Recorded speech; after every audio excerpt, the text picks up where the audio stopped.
Hey, it's me, Vicky Marie, and good morning, good afternoon, or good evening, wherever you happen to be in the world. But thanks very much for spending this time with me. I'd like to also say thank you to all of you who are subscribed, who like my videos, who watch my videos. Thank you so much. I appreciate it so much. Special thanks, as always, goes to my members. If you enjoy my content, why not consider becoming a member? We do exclusive live streams every Tuesday and Thursday evening, and to become a member is $4.99 a month, and that is cancelable anytime. So being a member also, if you're a Carry On Chatting member, you can also suggest topics for live streams. And also you get to use the members only special emojis. Okay, now in today's video, I'm going to talk politics. Now, I know a lot of people don't like politics or they find it boring. I am a bit of a politics junkie. When I went to university, that's the degree I did. I have a degree in politics. I never thought I would like politics. I did that degree by accident. It's a bit of a long story, but anyway, I loved it. I found it fascinating. And I did do a little bit of American politics as part of the syllabus of my degree course, but it was mainly British politics, war and international ethics, and modern international relations. Well, it was modern then. It won't be modern now because we're a lot, this was quite a long time ago, as you can imagine. But I did touch on American politics. Now, I'm not an expert on American politics by any means.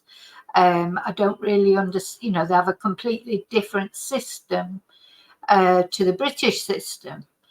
With the House of the Senate and the House of Representatives, etc.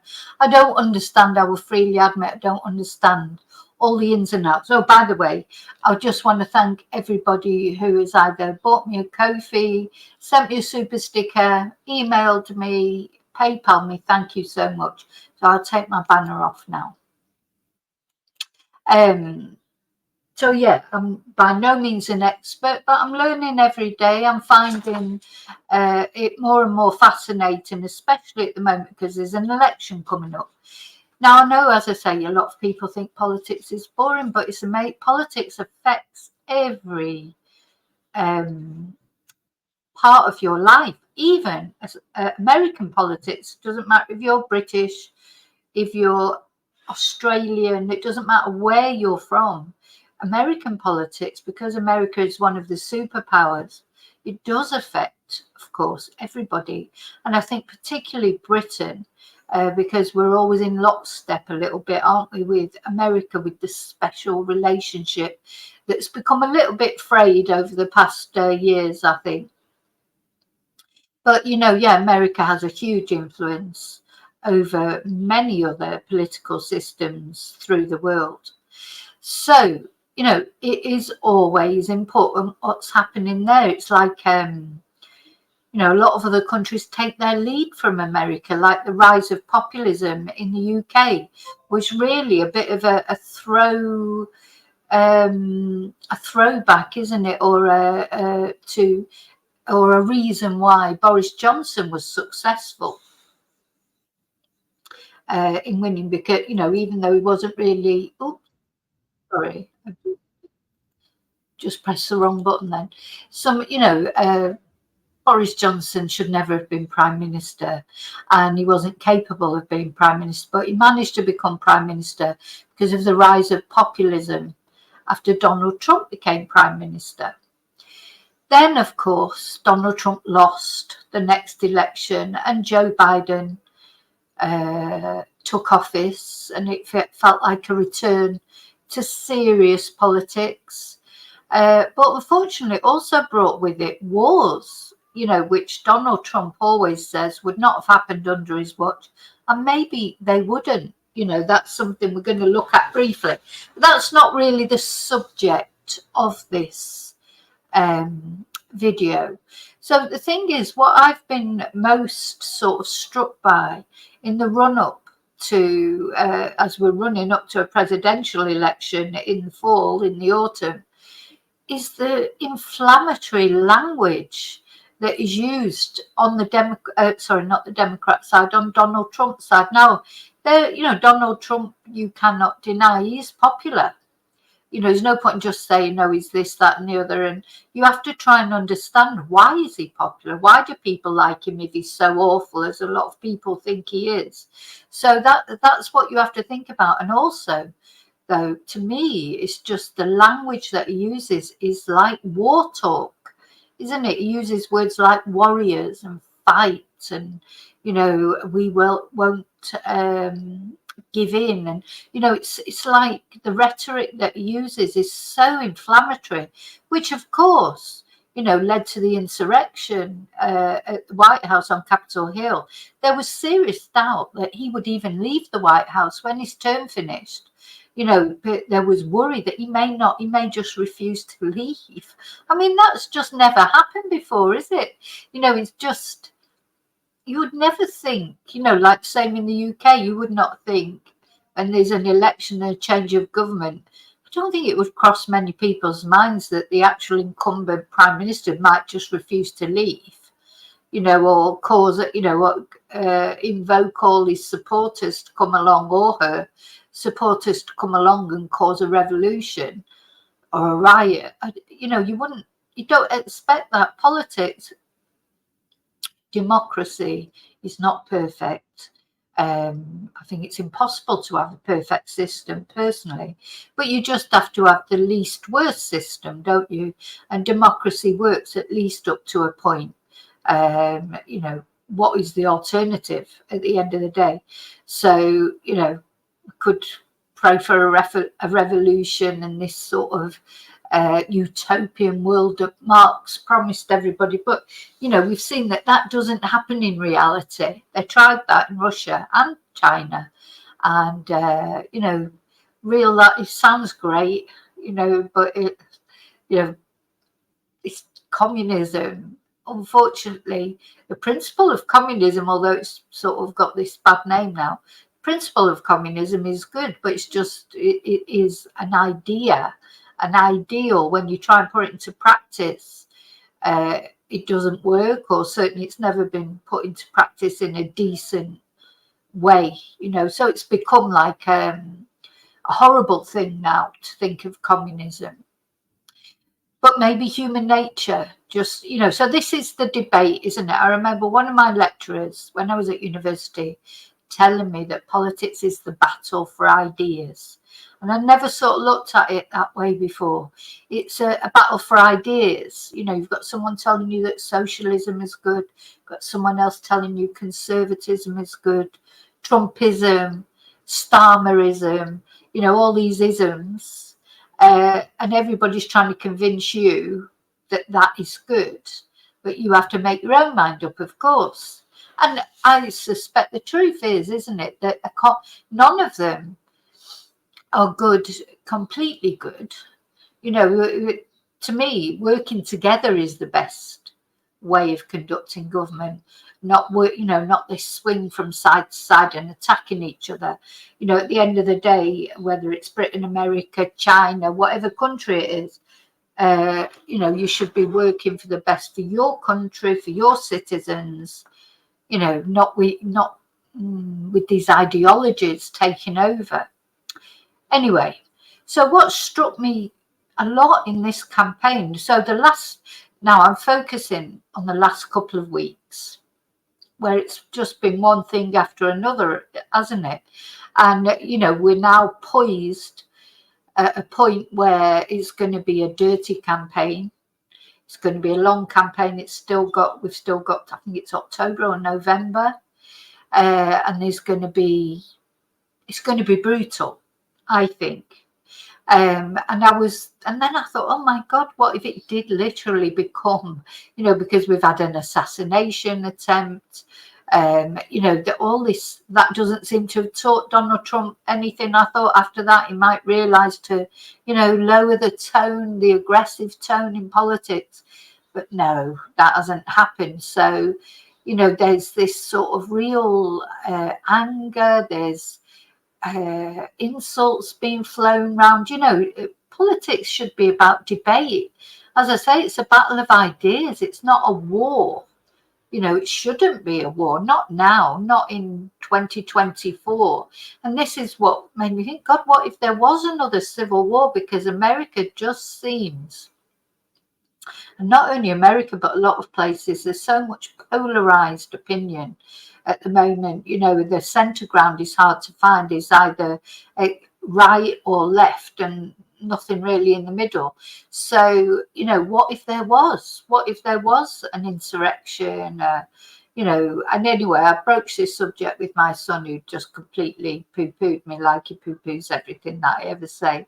You know, if you ever want your head shrink, you know, if you ever think you're getting big-headed with your ideas or whatever, just have, you know, a young adult son to talk to, and or daughter, I expect, and they'll soon put you in your place and tell you how stupid you are. But you know, maybe it is a stupid idea, but I just thought, oh my God, all this, where is the middle ground going to come here?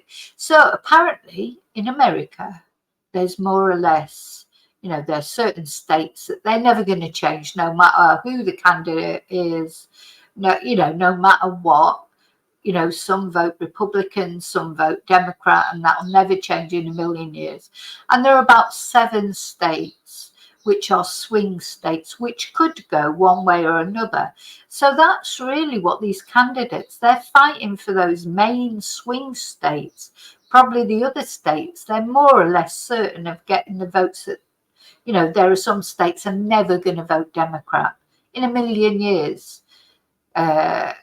Or not, you think not anyway. I mean, it may happen. And then there's other states that would never vote Republican. So, but then there's these key states, aren't they, that are, you know, could go either way. And they're the ones that are being fought for the hardest, or should be fought for the hardest.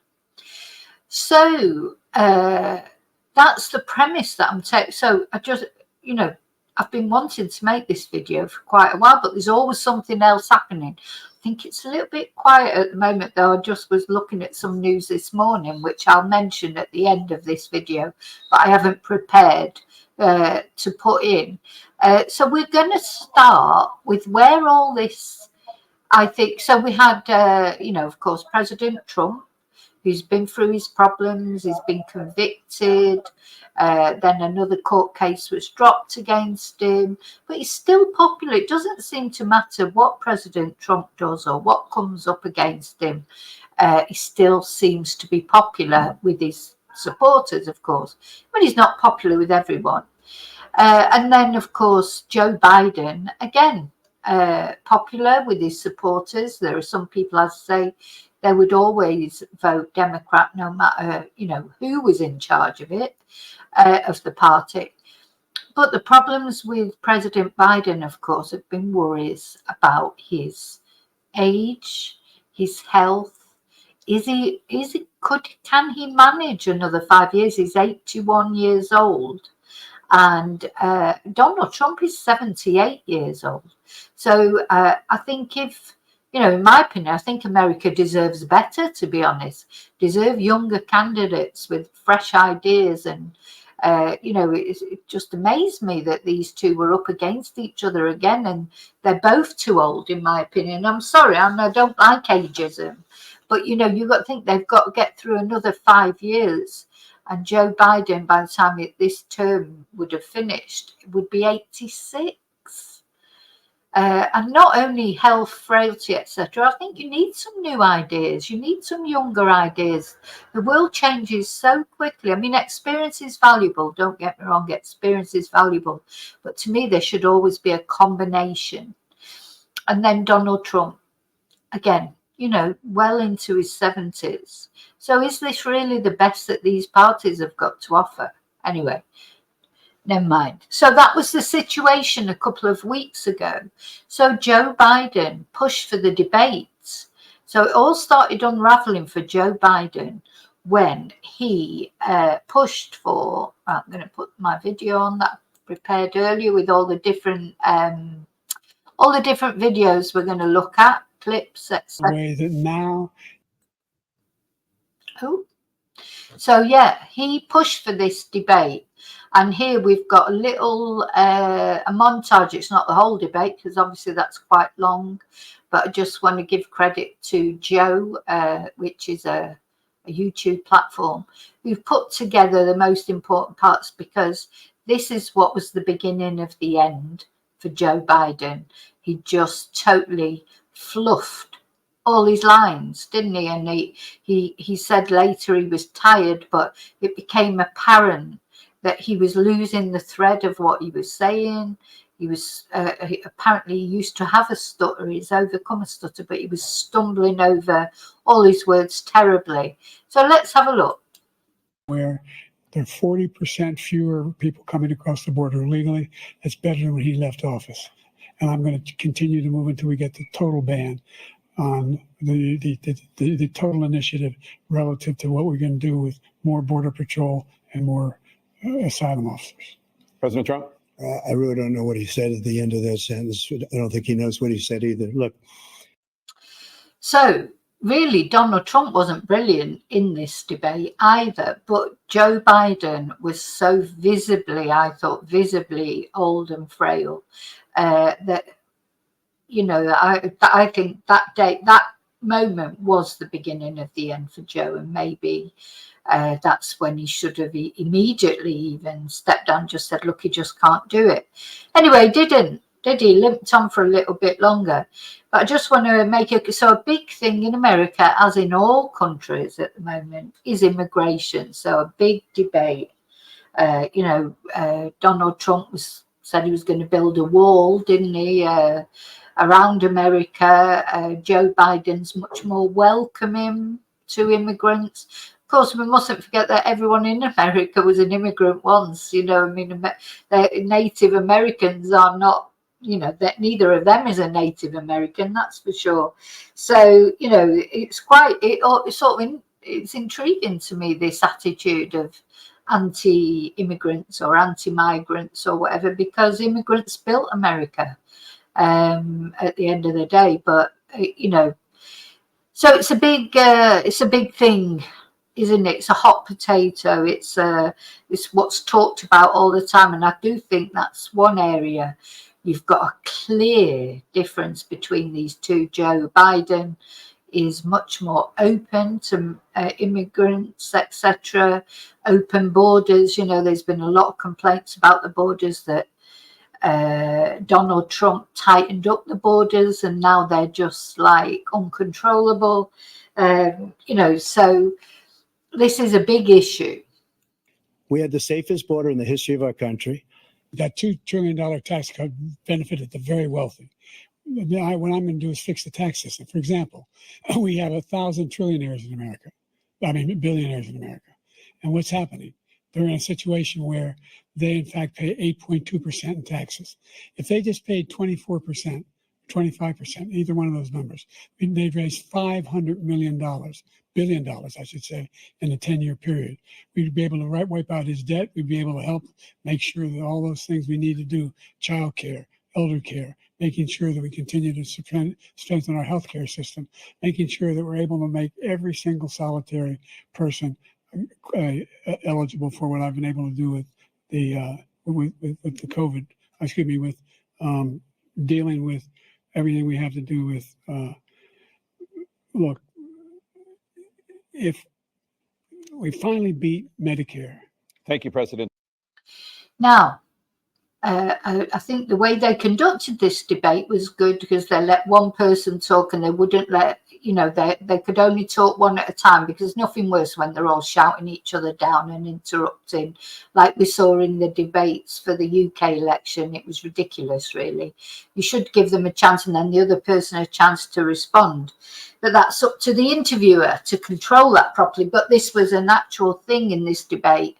The other person was not allowed to speak. Now, it was very sad, I thought, watching President Biden trip over his words like that, because whatever anyone thinks of President Biden, same as any, a politician who's given service. I mean, he has been 50 years of service that America has had from Joe Biden. I don't think anyone, whether you're Republican, Democrat, or whatever you are, I don't think you could dispute that he cares about America. And to see him stumbling over his words, I think was quite sad, really. You know, maybe he should have retired a long time ago, or maybe he should never have stood for a president. But of course, you know, I don't know if you know, but it was said that he should have probably been president that term that Donald Trump was president, but Barack Obama did not throw his weight behind Joe Biden. He threw his weight, which is a considerable political clout, of course, that Barack Obama has. He threw it behind Hillary Clinton for whatever reason. I'm not saying he was wrong doing that. I'm just saying that's what he did. And of course, Hillary Clinton did not win. And I think, you know, that's a terrible shame because, you know, of course, she had against her that she's a woman, but also the association with Bill Clinton, her husband. So, you know, it's said that Joe Biden was really quite angry about that at the time because, yeah, it's possible that he may have won that election and we may never have had Donald Trump as president, and we won't be in this situation now of wondering what to do with him, you know, really, because he's so popular with so many people, almost like a godlike popularity. You know, it's in America, you have this, which we don't have in the UK, do we, where politics are intertwined with religion, really. There's a lot of religious, what's the word, associations, you know, so when people, like with the fact that Donald Trump has just survived an assassination attempt, it's thought to be, you know, God's divine intervention, etc. We're going to talk about that later. So, yeah, it's possible that if it wouldn't have been for Barack Obama supporting Hillary Clinton instead of supporting Joe in the previous election, we may never have had Donald Trump as president. Would that have been a good thing or a bad thing? There'll be a lot of you out there probably that think it's a bad thing. There'll be a lot of you out there that think Trump is great. I know that. Everybody has their views, remember. So don't forget in comments to leave your views, but please be courteous and polite to people who might have opposite views to you. So yeah, a little bit sad. You can see he fluffed his words there. He looks a bit like a rabbit in the headlights. Donald Trump just does his normal sort of face, like, and he's going to turn all that to his political capital. Of course, the wind's been taken out of his sails now, but at this time, he was loving it that Joe Biden was fluffing all his words, etc. Biden, President Trump? Well, he's right. He did beat Medicare. He beat it to death, and he's destroying Medicare because all of these people are coming in. They're putting them on Medicare. They're putting them on Social Security. They're going to destroy Social Security. This man is going to single-handedly destroy Social Security. As far as the abortion is concerned, it is now back with the states. The states are voting. In many cases, it's frankly a very liberal decision. In many cases, it's the opposite.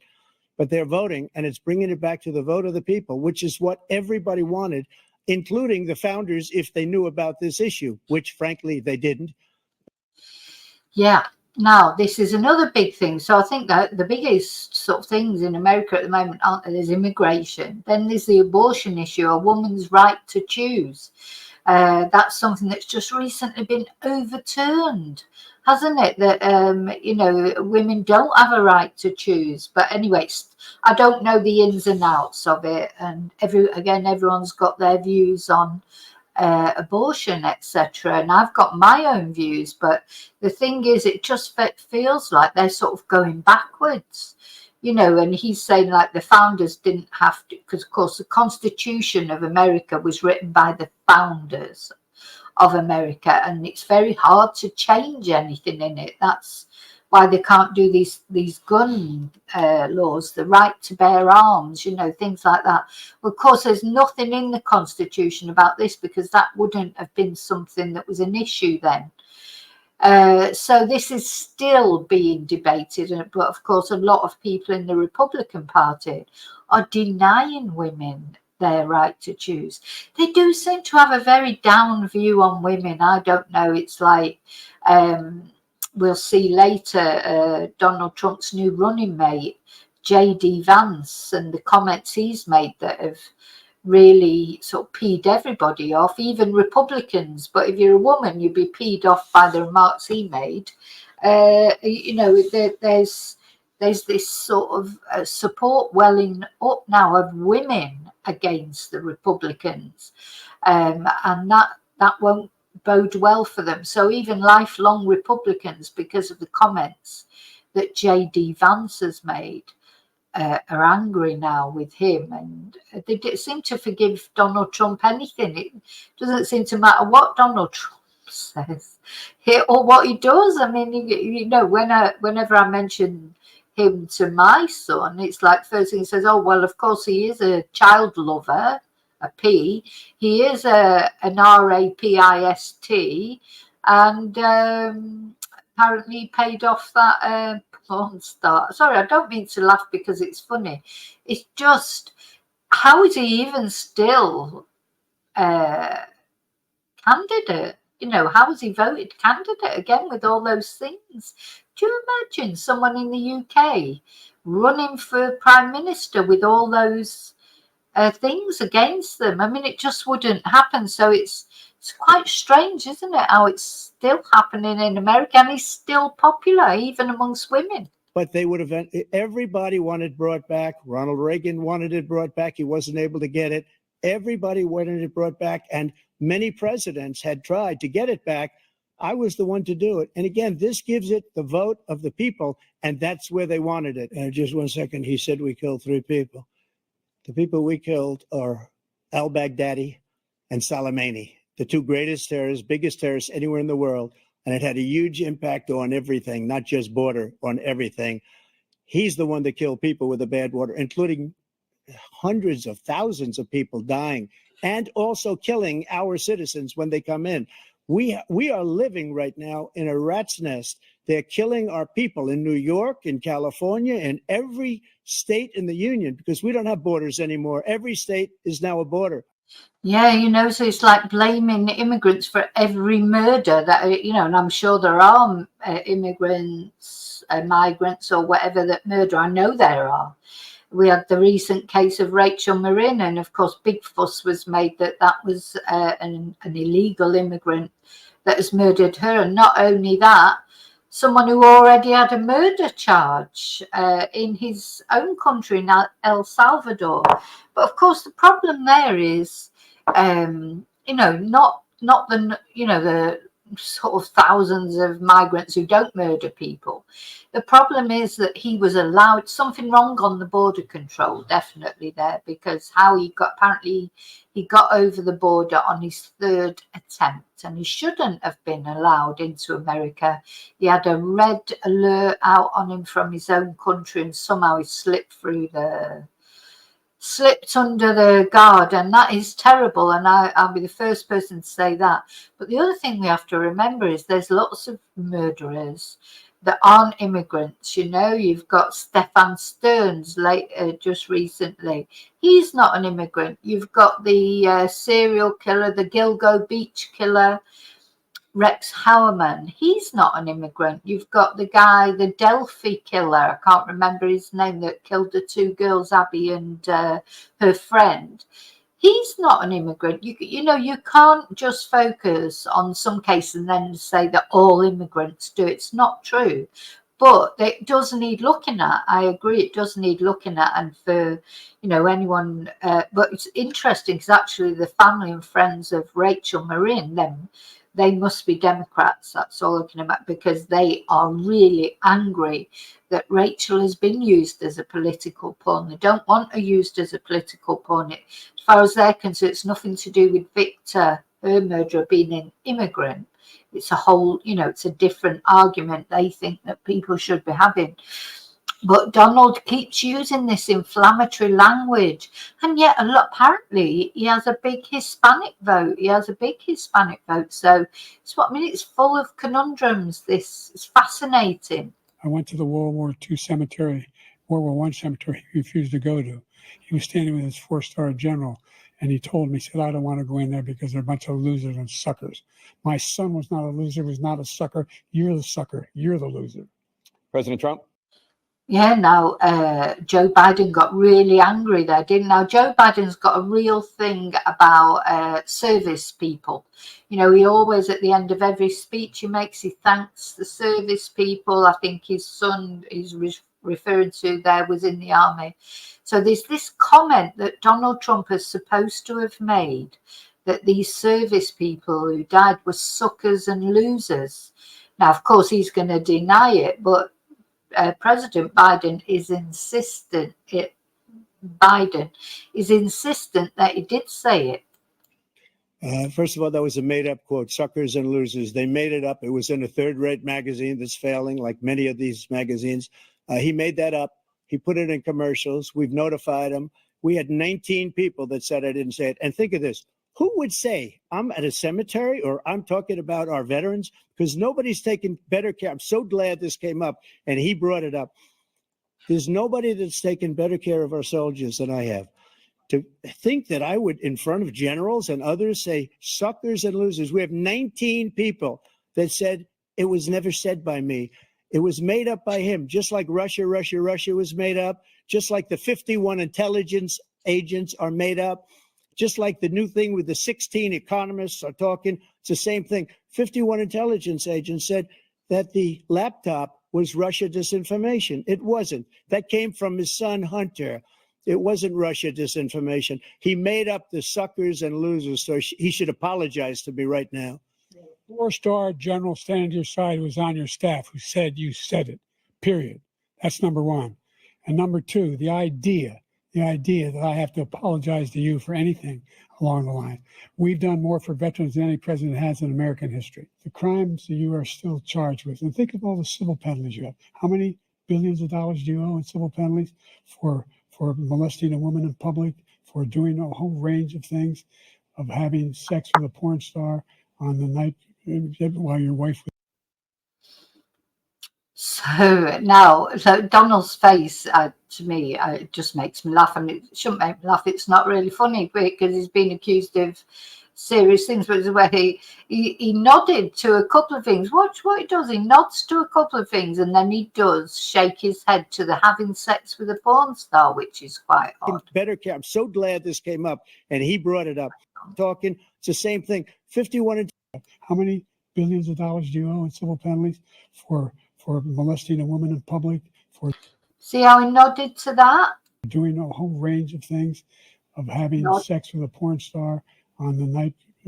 Having sex with a porn star, he shook his head. Strange, really, where he nodded his head to the other things, and maybe he's acknowledging them, but really, having sex with a porn star is not as serious as raping a woman, is it? But yeah, he's a funny one, Donald Trump. But anyway, so the trouble is that Joe, unfortunately, you know, he's got all that material to get. There should be no contest here, really, should there? Of all the things that have happened and that Donald Trump's done. But Joe, he does come over as infirm, and he does get his words mixed up, and he does look sometimes like he's not quite sure where he is. And you know, with the best will in the world, and I'm not being cruel when I say that, it's sad to see. It's very sad to see, and I'm glad he has now stepped down. But of course, at this point, he'd asked for this debate, and there was no way he was stepping down. While your wife was pregnant, I mean, what are you talking about? You have the morals of an alley cat. I didn't have sex with a porn star. And the idea that he's talking about all this being fabricated, we saw with our own eyes. We saw what happened on January 6th. We saw the people breaking through the windows. We saw people occupying his own vice president. Yeah, now he's talking about the insurrection on Capitol Hill. And Donald Trump did, I mean, I watched all that, and he definitely was inflammatory then. His language saying that, he always refers to Joe as crooked Joe Biden. The election was stolen from him. Democracy's under threat, blah, blah. He is insightful to violence. And, his supporters just think he's like some god, some demigod. And they're easy to get whipped up, and they've got guns. I think that was a very scary thing. Look, there's a reason why 40 of his 44 top cabinet officers refused to endorse him this time. His vice president hasn't endorsed him this time. So why? Why? They know him well. They serve with him. Why are they not endorsing him? And by the way, with regard to prescription drugs, sorry, I just want to agree with that, because I don't know what's happened to Mike Pence. He was his vice president before, wasn't he? And yeah, but they're all new people now. Nobody seems to be wanting to endorse Donald Trump this time from the people that were there before. Maybe someone can enlighten me about that, or maybe someone can dispute with me about that. I don't know. But as far as I can see, because this new guy, J.D. Vance, to be honest, I'd never even heard of him. And I don't follow American politics as closely as I do British politics, but I do follow politics. But what's happened to all the others from before? one company agreed that they would reduce the price to $35, which I was calling for, one, voluntarily. I made sure every company in the world, every pharmaceutical company, cannot have to pay. Thank you. And by the way, those 15 Nobel laureates he talked about being phony, those 15 Nobel laureates, economists, they all said that if Trump is reelected, we're likely to have a recession, and inflation is going to increasingly go up.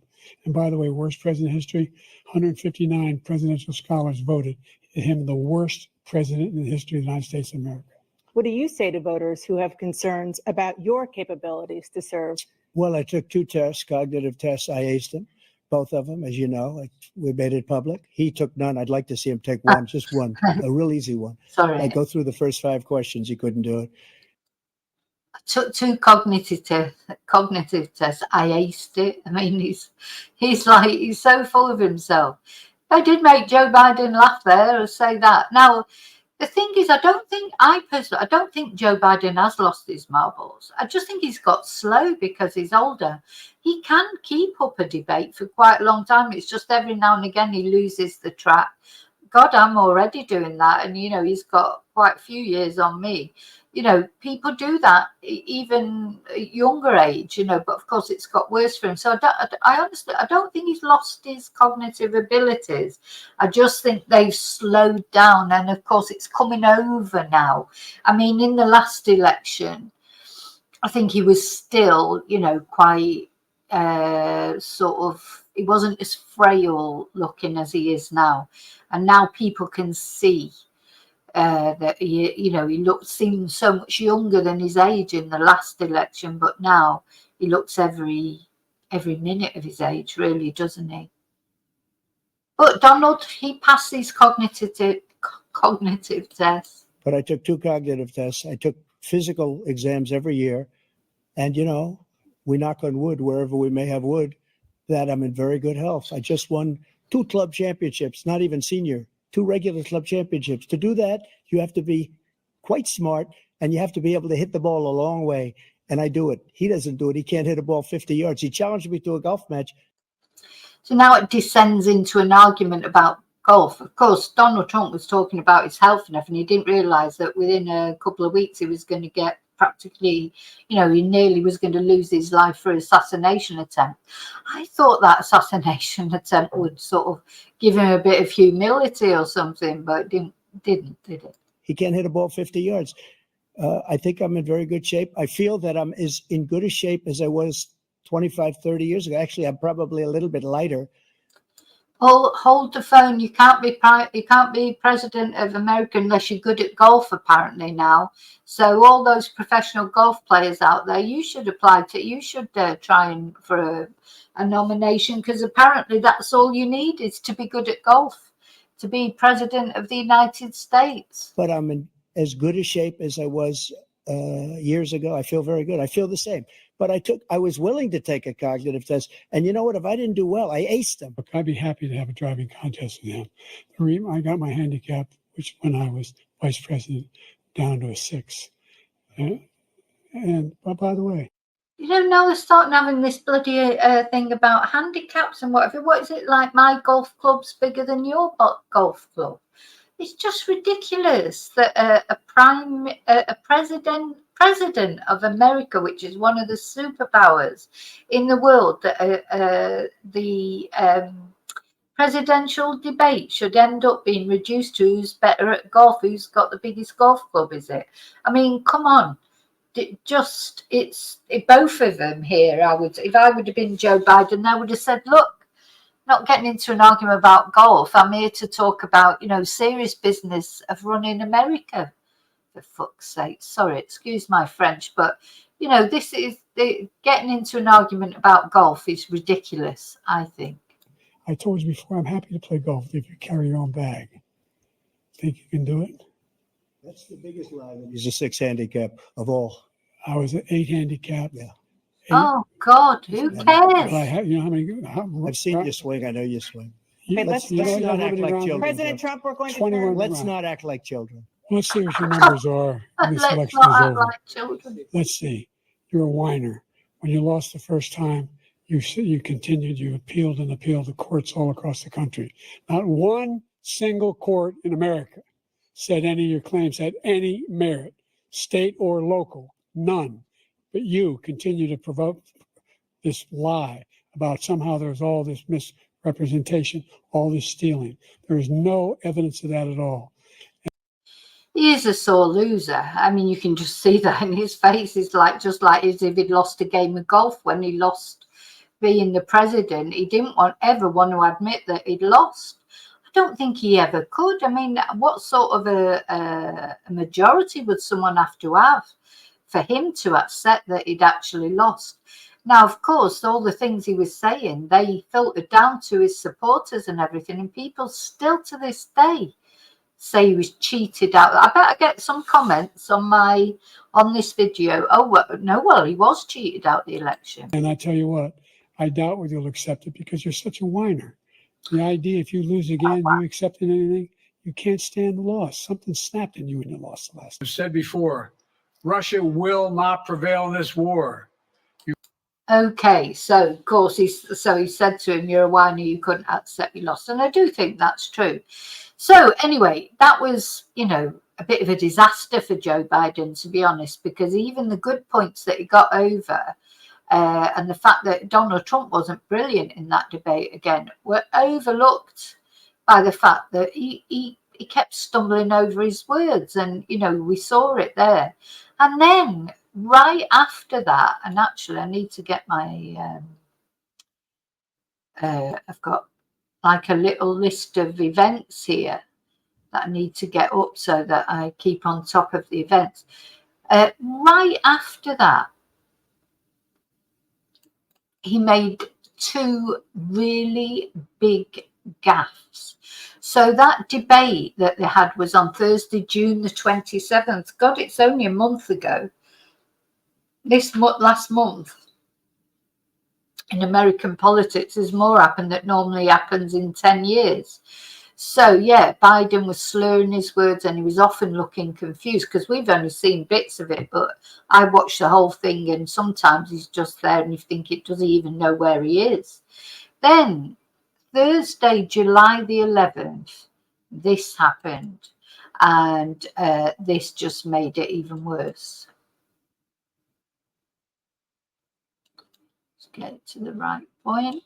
Ukraine will prevail in this war, and we'll stand with them every single step of the way. That's what the compact says, loudly and clearly. And now I want to hand it over to the president of Ukraine, who has as much courage as he has determination. Ladies and gentlemen, President Putin. President Putin. So you can imagine, so coming on top, I mean, he did realise straight away, or whether he has a voice in his ear, I don't know, saying, you do know you just said Putin. He realises and he tries to sort of make it better, but he can't make that better. You can beat President Putin. President Zelensky. You can beat President Putin. President Zelensky. Courage as he has determination. Ladies and gentlemen, President Putin. President Putin. We can beat President Putin. President Zelensky. I'm so focused on beating Putin, we got to worry about it. Anyway, Mr. President, I'm better. you are a hell of a lot better. He says, I'm better. I can't stand President Zelensky, I'm afraid. But there you go. He always talks like that. But yeah, that was a big gaffe, wasn't it? A big gaffe. There's no coming back from that. So he's referred to President Zelensky as President Putin. I mean, the names aren't even similar, are they? But, you know, I think he's just, you know, I don't think it means he's got dementia or anything. He gets names mixed up. Everybody does, but you can't do it when you're president of the United States and you're talking on about something so diplomatically sensitive. I wouldn't have picked Vice President Trump to be vice president, but I think she was not qualified to be president. Then straight after that, he refers to his vice president, Kamala Harris, as Vice President Trump. Let's just listen to that again. Ladies and gentlemen, President Putin. President Putin. We can beat President Putin. President Zelensky. We can beat President Putin. President Zelensky. Courage as he has determination. Ladies and gentlemen, President Putin. President Putin. We can beat President Putin. President Zelensky. I'm so focused on beating Putin, we got to worry about it. Anyway, Mr. President, I'm better. you are a hell of a lot better. I wouldn't have picked Vice President Trump to be vice president, but I think she was not qualified to be president. So let's start there. So yeah, he doesn't even realize he's done that. You know, listen, I do it all the time, I'm sure, but I'm not the president of the United States. If I say the wrong name on my little YouTube channel, it's not going to cause a diplomatic incident, is it? I wouldn't have picked Vice President Trump to be vice president, but I think she was not qualified to be president. So let's start there. Number one, the fact is that I wouldn't have picked Vice President Trump to be vice president, but I think she was not qualified to be president. So let's start. A couple of months old, and so that's where we were. So he's put on a bad performance at the debate. He's referred to President Zelensky as President Putin, and he's referred to his Vice President Kamala Harris as Vice President Trump. So all the focus at that time was on Joe Biden. So everyone, not everyone, but a lot of Democrats, high-profile Democrats, were calling for him to step down, give somebody else a chance, because also his popularity was slipping. Also, donations were slowing down for the Democrat Party. So all that was going on. Of course, then, so just as people are sort of, you know, reeling from that and talking about Joe, this happens. If you want to really see something that's said, take a look at what happened.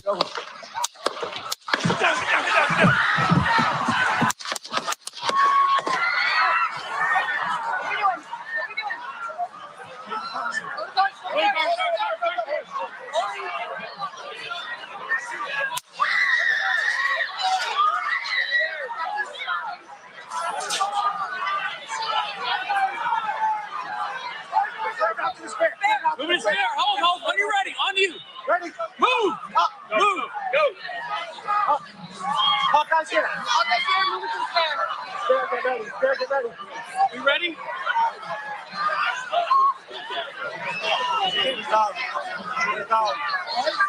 Are we good? Shoot us down. Are we good to move? We're clear. Let's move.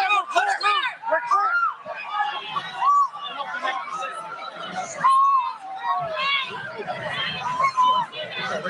Come on. Let me get my shoes. I got you, sir. Let me get my shoes. Hold up in your head.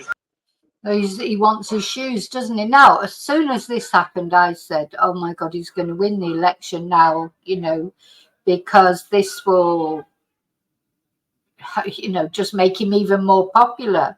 But of course, the other thing it did was take the attention off Joe Biden, Now, a lot of people think this is staged. I can't see that it's staged because 2 people died. I mean, including the shooter, but also a guy that was in the audience at the rally. So, I don't think it was staged, but who knows in this mad world we live in.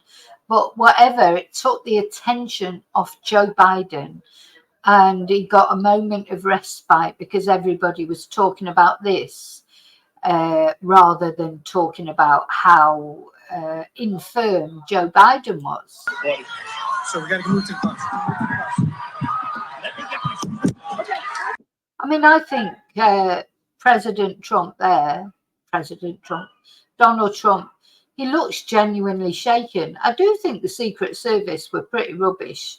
I mean, he claims them, but they sort of get around him pretty quick. But how was it ever allowed to happen? I don't know. But anyway, so it may have been sort of an inside job or something like that. But I do think Donald Trump looked genuinely shocked.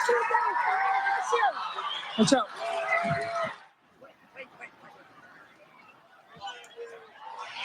And then they had this woman. There's been a lot of fuss made about this woman because she's so much shorter than him for a start. They're all around him, which is brave. I mean, I presume they've got bulletproof vests on. I don't know if they have or not, but his face is clearly visible.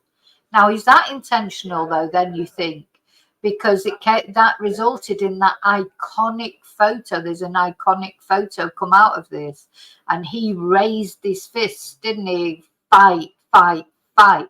Again, it's this inflammatory language. Fight. They're not in a war. This is an election. It's not fight, fight, fight. It's vote, vote, vote, maybe. Vote, vote, vote, but not fight, fight, fight. I mean, this is what worries me. It's also like there is already, a physical war going on.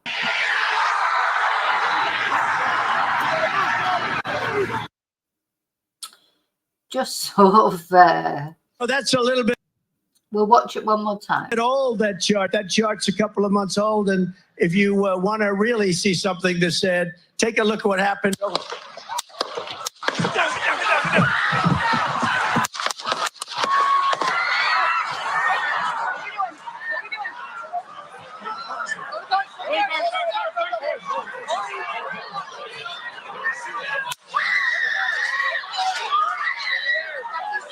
See, and that screaming there, I think that was it really upsets me actually listening to it, because I just feel that was, I think that must have been something to do with the guy who was killed, and that is a blood-curdling scream. I don't think that is a false scream, or it doesn't come over to me like that.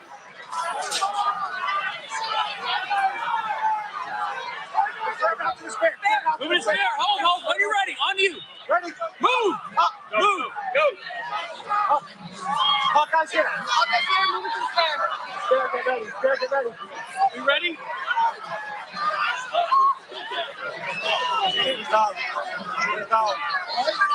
Are we good? Shooters down. Are we good to move? We're clear. Let's move. We're clear.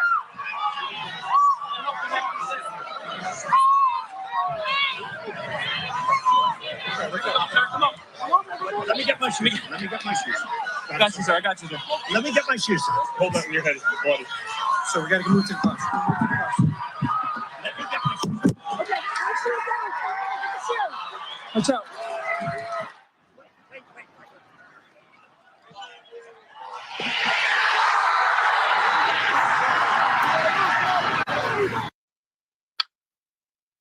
So, of course, the shooter was shot, just a young lad, not an immigrant, thank God. Imagine if that would have been an immigrant that would have taken that shot at Donald Trump. I do think then there definitely would be a bloody civil war. He was an all-American boy. He'd been registered as a supporter of the Republican Party before, so of course there's a lot more to come out about him. I haven't really concentrated on him in this video, maybe in another one, but yeah, not an immigrant, Donald. So how that must have felt, that good old all-American boy tried to kill you. I don't know how that must have felt when he says he's like for America, but anyway, they weren't an immigrant. Was covered with blood. So I just want to show you before we go on to this, which is him accepting his nomination, because then that resulted in him, you know, going ahead to the Republican convention. He was nominated as it was had been expected, but it was confirmed. He was nominated as the Republican candidate for the election. But so this is something that sort of came out. So all his supporters then started wearing, you know, I'm sorry, I shouldn't laugh, but it is funny. So of course he appeared at the convention with this bandage on his ear, and all his supporters. I mean, I don't know. Just look, yeah. Oh, we're all showing our support for Trump by putting these plasters on our ears in support. So I don't know. You tell me what you think of that, but it just seems, I don't know. It's the way they look at him as well. I mean, they absolutely adore him. When Trump speaks at a rally, it's more not so much like a political rally as like one of these evangelists speaking. You know, there's an adoration there, isn't there? Absolute adoration for him. Anyway, this is him talking about it. To myself, wow, what was that? It can only be a bullet. And moved my right hand to my ear, brought it down. My hand was covered with blood.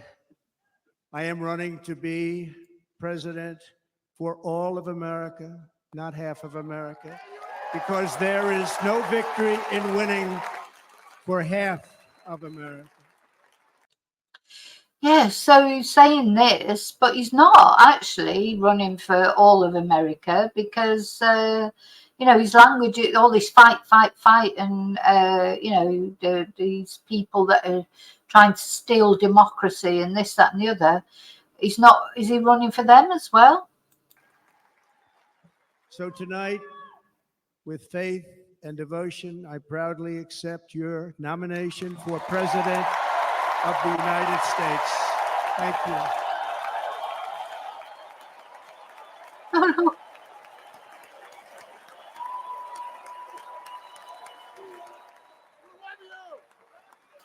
As you already know, the assassin's bullet came within a quarter of an inch of taking my life.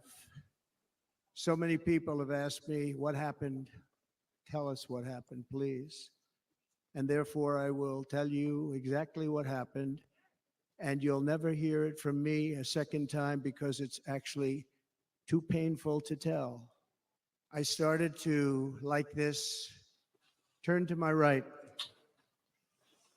and was ready to begin a little bit further turn, which I'm very lucky I didn't do, when I heard a loud whizzing sound and felt something hit me really, really hard on my right ear. Yeah, so it's said that if he wouldn't have turned his head just that little bit to look at that placard, or that he was turning to look at something that was about immigration, a graph about immigration, if he wouldn't have done that, he would not be with us. I said to myself, wow, what was that? It can only be a bullet. And moved my right hand to my ear, brought it down. My hand was covered with blood, just absolutely blood all over the place. I immediately knew it was very serious, that we were under attack, and in one movement proceeded to drop to the ground. Bullets.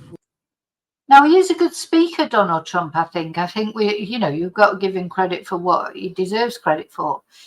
Now, I'm sure maybe he has got, maybe he's reading off something. He doesn't come over as if he's reading off something, and he speaks strongly, doesn't hesitate. He speaks with conviction. So you can see why people are in his thrall a little bit, because he does come over. And of course, he survived this assassination attempt. He is, you know, in his late 70s, and he survived, you know, comes over as strong. What do you think? You know, some people I know think it's because maybe he's taking some substances. That's how he's, you know, he's whizzing on something, and that's how it do, you know, because he does seem impervious to what's happened to him. What do you think, or do you think that's just unfair? Is he just a really strong character? We're continuing to fly as very brave Secret Service agents rushed to the stage, and they really did. They rushed to the stage.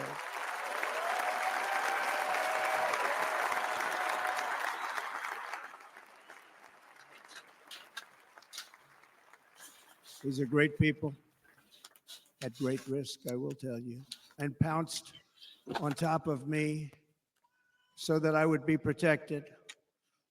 There was blood pouring everywhere, and yet, in a certain way, I felt very safe because I had God on my side. I felt that. You know, you can see how emotional everyone is, because it feels like he has God on his side now. He survived this assassination event. It's like, you know, God wanted him to survive. I mean, he can turn this so much in his favor, can't he?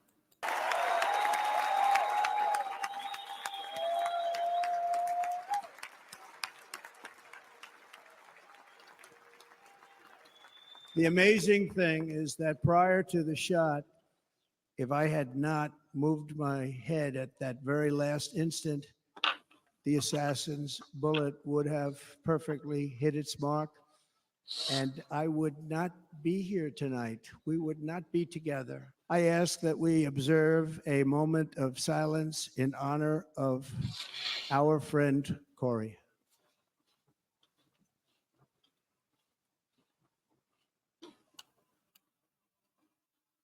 So, of course, one man sadly died. A firefighter who was in the crowd in front of his family. So they're having a moment's silence for him.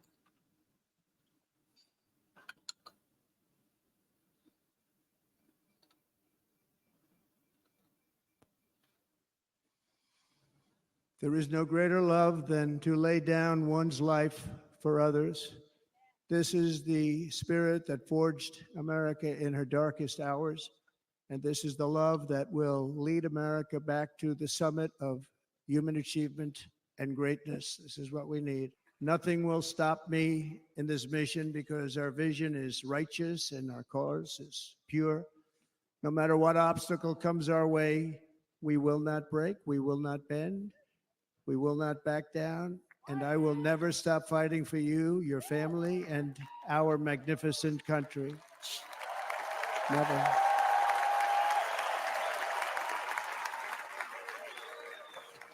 Now is the time to remember that we are all fellow citizens. We are one nation under God, indivisible, with liberty and justice for all.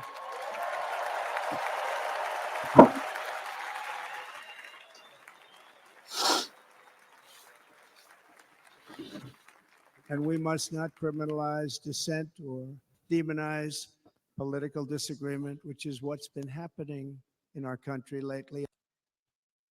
I mean, this is just so ridiculous what he's saying, because he said we must not criminalize political dissent. He calls Joe Biden crooked Joe Biden. He refers to Kamala Harris as lying Kamala Harris.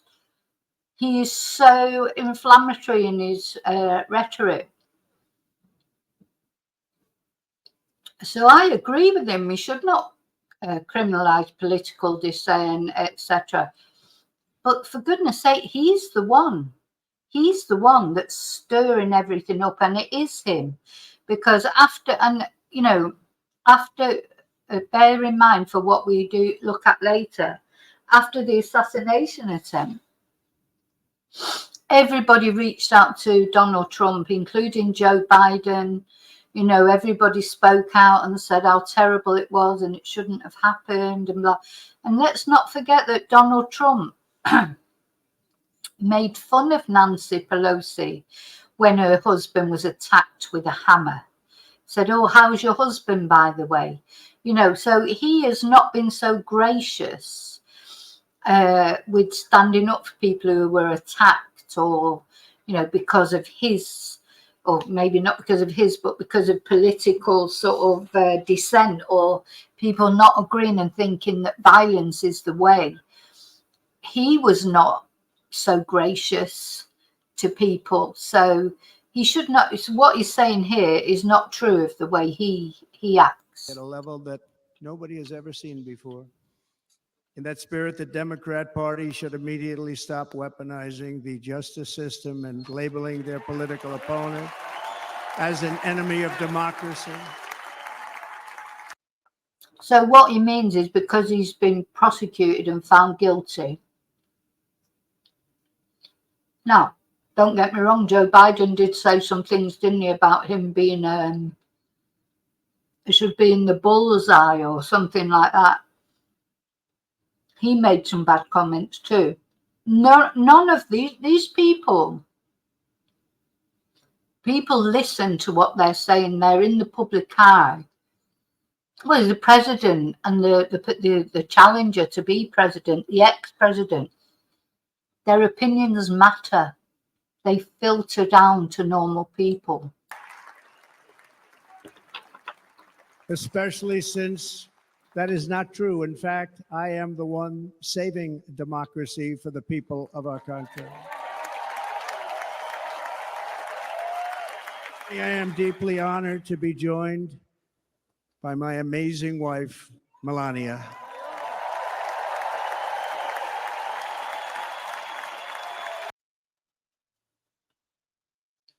I can never decide about Melania. I mean, she's very beautiful, of course. She's a trophy wife, isn't she? But is she... anyway, she's released a letter. You know, maybe she is like more intelligent in her own right and that, but you never really... She's very inscrutable, isn't she? You see her, she's smiling, she looks beautiful. What is she really thinking, I wonder?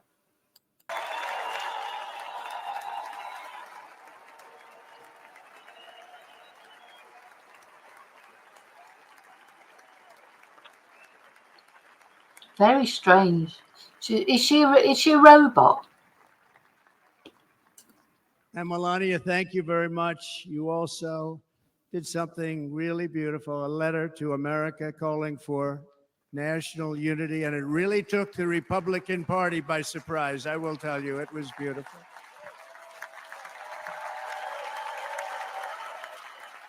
Yes, she wrote this letter to America calling for unity. But maybe one day I need to do a video about Melania, because I'd like to hear her talking and see her being interviewed and what are her real opinions on things. She's always just there in the background smiling and looking at inscrutable. I will end every single international crisis that the current administration has created, including the horrible war with Russia and Ukraine, which would have never happened if I was president. I think maybe he might have been right about that, because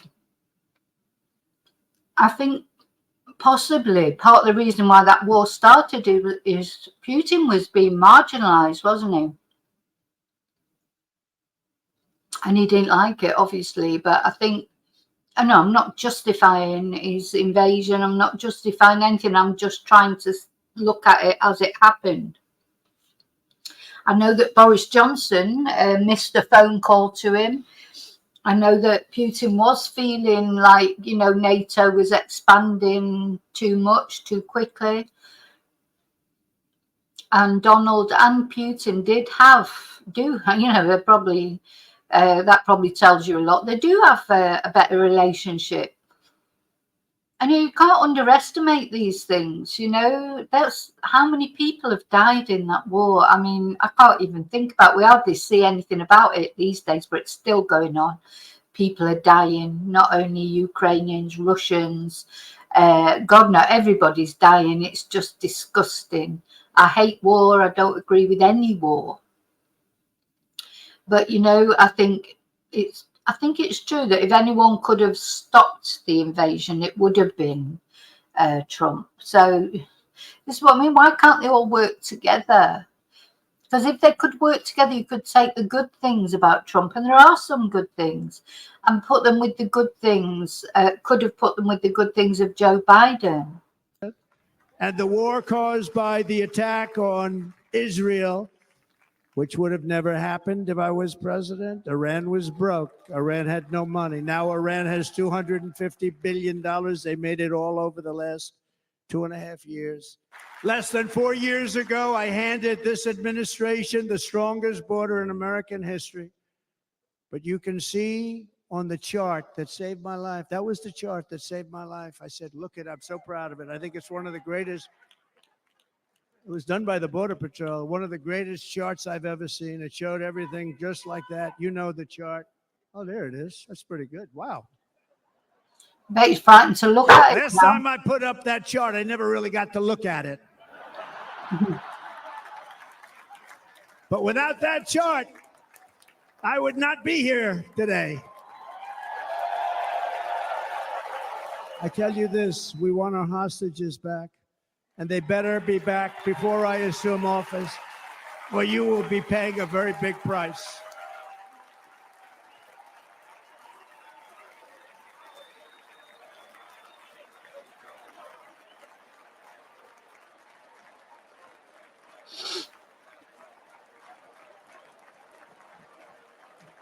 With our victory in November, the years of war, weakness, and chaos. That guy had Will be his over. poster the wrong way Half around, years. don't know. Less than 4 years ago, I handed this administration that chart. I would not be here today. I tell you, well, you will be paying a very big price.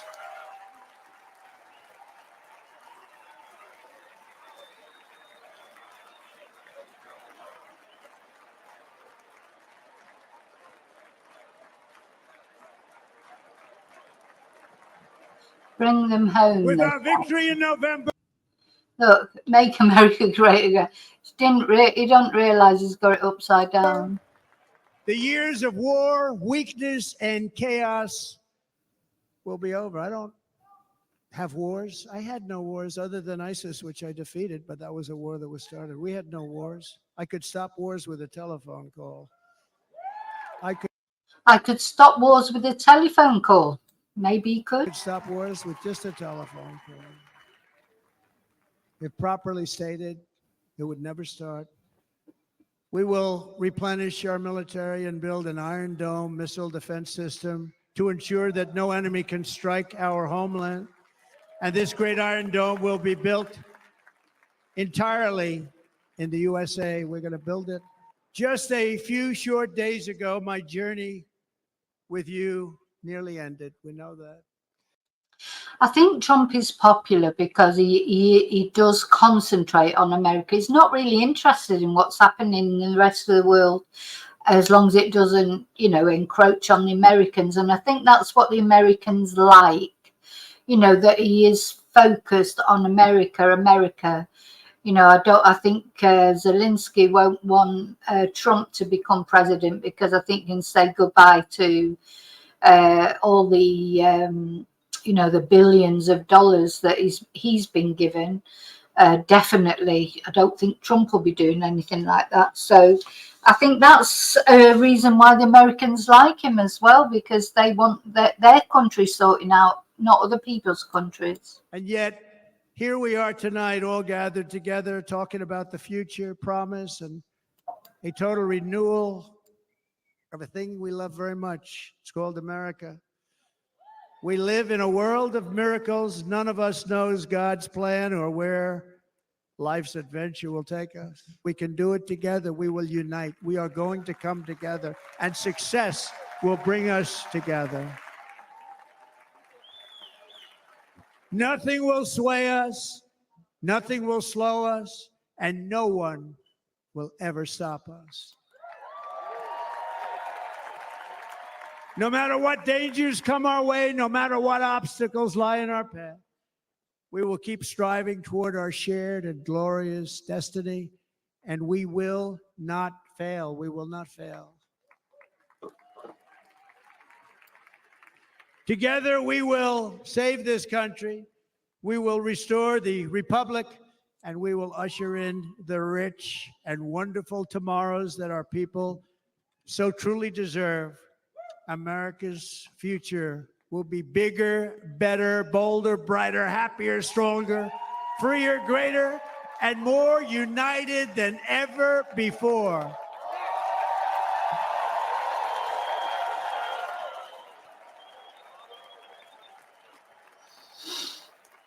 What the hell is that?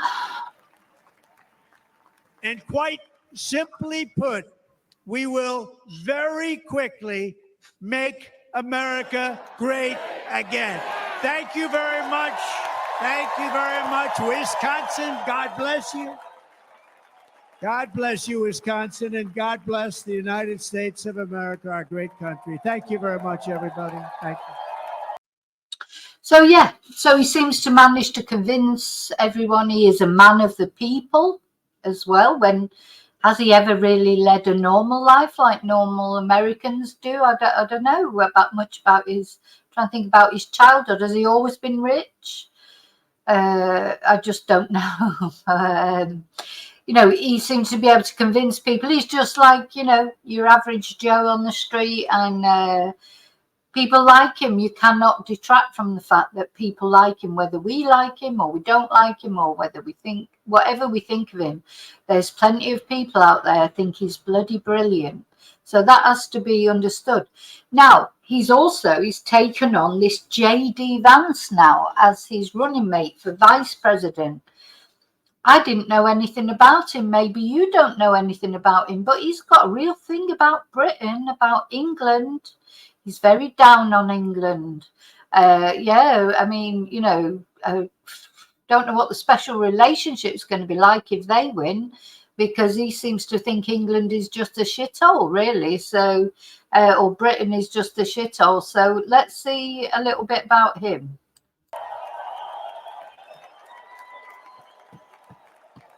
Former President Donald Trump has selected Ohio Senator J.D. Vance as his running mate for the 2024 presidential contest. Vance was first elected to the Senate in 2022 after receiving an endorsement from Trump in a contested Republican primary. Vance, who penned his... Now, I have to say, he wasn't always, J.D. Vance wasn't always a fan of Trump either. He referred to him as a Hitler type, and said he definitely didn't, you know, wasn't for Trump. But of course, that's changed now. Thinks Trump's great now. That's all different now. But that's how he used to feel. Memoir, Hillbilly Elegy, about life in Appalachia, once described himself as a never Trumper. And never when he was running for Senate, Vance later said that he regretted those comments and was a supporter of Trump. Throughout this year's campaign, Vance has appeared on the trail with Trump and in support of him at various events across the country. He also traveled to New York City during Trump's hush money trial, where Vance spoke out vehemently against the charges that prosecutors were... First truly Islamist country. So, yeah, so first of all, he once said Trump was like Hitler. He also described himself as a never Trumper, but that's all changed now. He's a always Trumper or never Trumper now. Not a never Trumper, but an ever Trumper. He's a lot younger, you know, but he's upset everybody. Listen, not only he's upset the English or the British, the things that he's saying about Britain and England, which you'll see in a minute. He's upset any woman in America who doesn't have children. He's controversial. The things he says he's a div, actually. You know, I think even Donald Trump, for all his faults, I think he knows how to keep people on his side. This guy, I think he's going to be a liability, not an asset. American voters keep on voting for less immigration, and our politicians keep on rewarding us with more. That is the threat to American democracy. Look, the thing on immigration is that no one can avoid that it has made our societies poorer, less safe, less prosperous, and less advanced. See, you know, he's obsessed with immigration as well. Now, immigration can be a bad thing, but can be a positive thing. I think in Britain, I think what we've seen is we've lost all, after Brexit, all the good immigration we had, the positive immigrants, you know, did go to the UK from the European Union, work, you know, pay taxes, staff our hospitals and do all these fantastic things that they did. They've had to go because of Brexit. And now what we're sort of, you know, what's happening is a lot of the immigrants, you know, who are coming over, now some immigrants are fleeing war zones and things like that. So I don't have a problem with people seeking refuge. They're not immigrants, are they? They're refugees. And then you're always going to get some that are economic migrants or immigrants.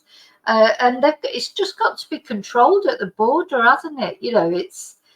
Anyway, I don't know what the answer is. I'm hoping that there'll be some answer. There's always going to be some immigration, some people coming on boats. I don't think you'll ever stop it completely, but you can maybe get a handle on it. But what the point I'm trying to make is not all immigration is negative. Most Americans were immigrants. Their family, America was built on immigration. You know, immigrants from all over the world. You know, that's what the purpose of the Statue of Liberty, isn't it? You know, so I think he's got to be very careful what he says. You know, it's not true that all immigration is bad and negative, and you know, you've got to be balanced in what you say. Advanced. If you look at, for example, the United Kingdom, if immigration, nonstop immigration, was the way to create wealth and prosperity and lower home prices, then London would be doing great. And I got to tell you, I was in London last year, and it's not doing so good. I was talking with a friend recently. Yeah, I mean, really, he made these comments apparently in 2021, I think. But you don't go commenting on other countries really like that, or you shouldn't, even if it's true. You know, it's not up to him to criticize another country, especially a country he's supposed to have a special relationship with. I bet he's kicking himself now, because as the Democrats now will be doing their research, fishing out every speech he's ever made. You know, because you know that when you start to run for vice president, you better think back about things you've said and done, because they're going to fish out everything you've ever said or done. The other side is going to try and use that against you. And this guy's got a lot that he's said and done. And we were talking about, you know, one of the big dangers in the world, of course, is nuclear proliferation, though, of course, the Biden administration doesn't care about it. And I was talking about, you know, what is the first truly Islamist country that will get a nuclear weapon? And we were like, maybe it's Iran, you know, maybe Pakistan already kind of counts. And then we sort of finally decided maybe it's actually the UK, since Labour just took over. Oh, so actually, yeah, that was just after Labour took over. So we're the first Islamist country to have nuclear weapons, apparently, in the UK. What an idiot.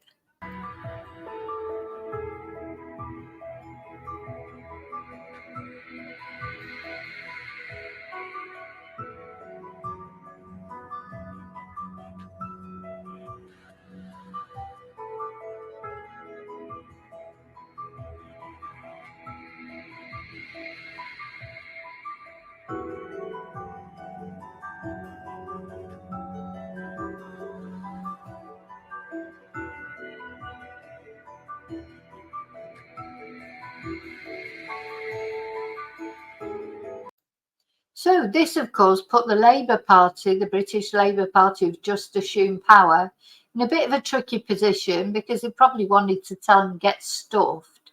But they can't do that because he may be president by the vice president by the end of the year. So they're going to have a relationship with them if they are. So I'm sure that if the Democrats win at the end of the year, they'll have a lot to say about J.D. Vance. But at the moment, they've got to be a little bit careful, because he may end up Trump might be president again. He may end up being the vice president. They're going to have to work with him if he is. So Angela Rayner, I haven't seen a quote from Keir Starmer for some reason, but she dismissed his comments and attributed them to his penchant for making fruity remarks. Well, he's going to regret some of his fruity remarks, I think.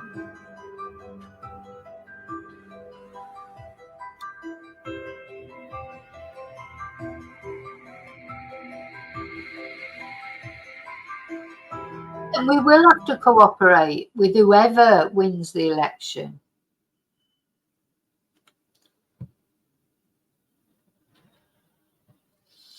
You know, that's just a fact of life. Realpolitik. You have to cooperate with whoever's running a country, whether you like them or not. This is, you know, I think a lot of you agree with this, but where the national conservative movement has made the most progress, not just here, but I think overseas as well, is the recognition that the real threat to American democracy, it's not, certainly not Donald Trump. It's not even some foreign dictator who doesn't like America or our values. The real threat to American democracy is that American voters keep on voting for less immigration and our politicians keep on rewarding us with more. That is the threat to American democracy.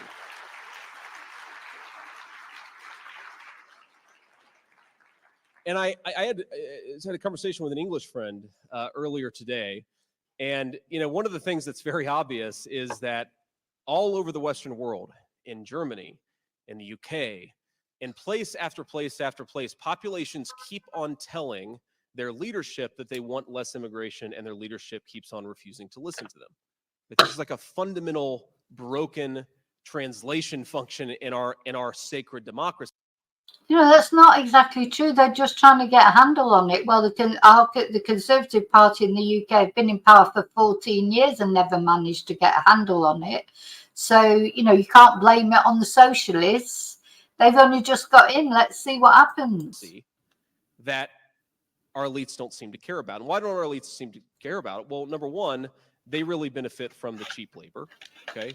Number two, they actually don't really like the people who make up the domestic populations of their own country. It's one of the things that we consistently find from the UK elites to certainly the American elites, is they seem to really not like their own fellow citizens, even though the wars that they want are going to be, of course, fought by the people in the heartland and not by the people who are walking down the streets of Washington, D.C. But I digress, and I apologize for that. But look, the thing on immigration is that no one can avoid that it has made our societies poorer, less safe, less prosperous, and less advanced. Now, I remember getting in some argument with some loser on Twitter a year or so ago about whether immigration raised housing prices. Some loser on Twitter, it might be me. Probably was. Of course, the argument is that, yeah, maybe immigrants take up some more demand for housing, but they build all the houses. That's not true, by the way. Go to Pennsylvania and Ohio. You'll see a lot of very native-born citizens who still build houses. It's actually shocking, but if you go, there are some towns in Ohio where we actually had houses before the Immigration Act of 1964. I'm dead serious. We actually did build homes in the United States of America before our elites flooded the zone with nonstop cheap labor. And by the way, we can still do it. Those people can still do it. They just want to get proper wages in the process. Thanks, John. But now everybody seems to agree. He's not as interesting to listen to as Trump, is he? I think I'm going to fast forward a bit because he just repeats what he says, or you know, about Britain being an Islamic state and about London being an absolute mess and this, that, and the other. So I'm going to fast forward him because he's getting on my nerves already. So that was the first, you know, that's some things that he said that were controversial. But I think the most controversial thing he said is this thing about the cat ladies, that America is being run by childless people and cat ladies. Let's have a listen to that. We should have won. Of course, like I said earlier, not every foreign policy debate has gone in our direction. But by and It's Iran. Are hitting back, including Jennifer Aniston and a lot of Swifties. As Amber Cogliano reports, the claws are definitely out. Republican Veep candidate J.D. Vance is igniting a firestorm for once calling citizens without children childless cat ladies. We're effectively run in this country via the Democrats, via our corporate oligarchs, by a bunch of childless cat ladies who are miserable. I mean, do you know what? Like, this is the guy who's running for the vice president of the United States, saying that America is run by childless cat ladies. Even Tucker Carlson looks a bit sort of surprised. He's trying to keep a straight face and nod, but he's probably thinking, oh shit. I mean, you know, you've got to question the judgment of a political figure who says something like that. People without kids, childless cat ladies. And he included Kamala Harris in that. And Kamala Harris does not have biological children, but she has 2 stepchildren. And of course, as we all know, there's women out there who choose not to have children. There's women out there who cannot have children and desperately would love to have children. You know, so to call them childless cat ladies, you know, it's like a sweeping generalization. My God. Anyway, so you can imagine what the reaction's been. Miserable at their own lives and the choices that they've made, and so they want to make the rest of the country miserable too. If you look at Kamala Harris, Pete Buttigieg. Yeah, they're miserable with their own life and the choices they've made, so they want to make everybody else miserable too, according to him. There you go. So if you're a lady out there with no children and you've got a cat, there you go. That's what he thinks of you. Buttigieg, AOC, the entire future of the Democrats is controlled by people without children. Vance made the comments in 2021 when Tucker Carlson was a Fox News personality. The video has just resurfaced. There are people who have chosen not to have children for whatever reason. There are people who want to have children who cannot. How dare you? I am hearing from so many girlfriends, lifelong Republicans, that are so offended. Even Jennifer Aniston is offended in a rare political statement. So the most high profile, I think, famous person who's come out and spoke, and especially because she rarely speaks out about politics. You know, there are some celebrities that do get involved in politics, and there are many who don't, and Jennifer Aniston doesn't. But Jennifer, of course, tried, as you know, she's in her 50s now. I doubt if she'll ever have children now.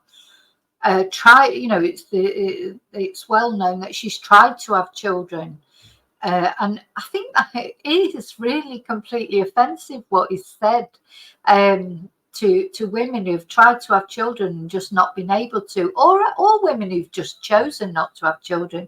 It's a choice. Again, it's like, you know, the abortion thing. It's like you don't have a choice over your own body. You know, if you don't do what he thinks is right, he thinks you should never have an abortion.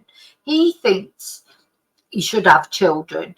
He thinks. And if you don't agree with him as a woman, there's something wrong with you.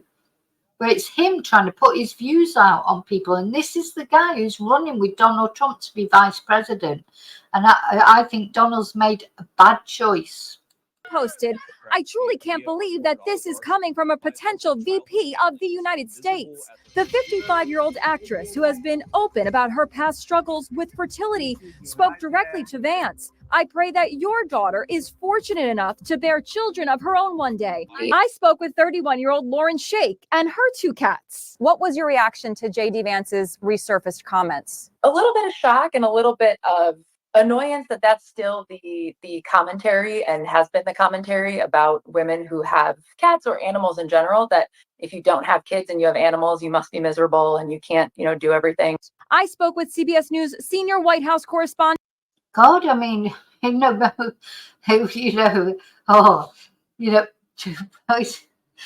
just speechless. You know, probably met the women that have got cats or dogs and don't have partners or children. Maybe they're happier. You know, they've made a choice.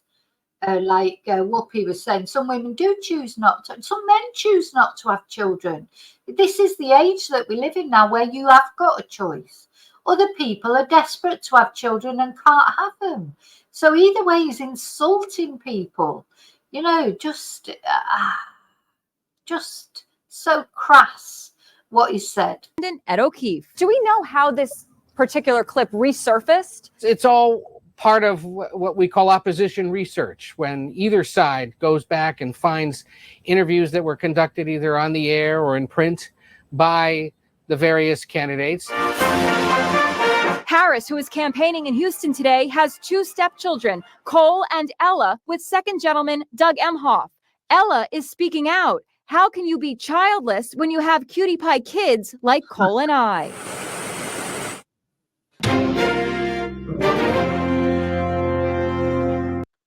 So straight away we know he's a bit of a twonk, isn't he?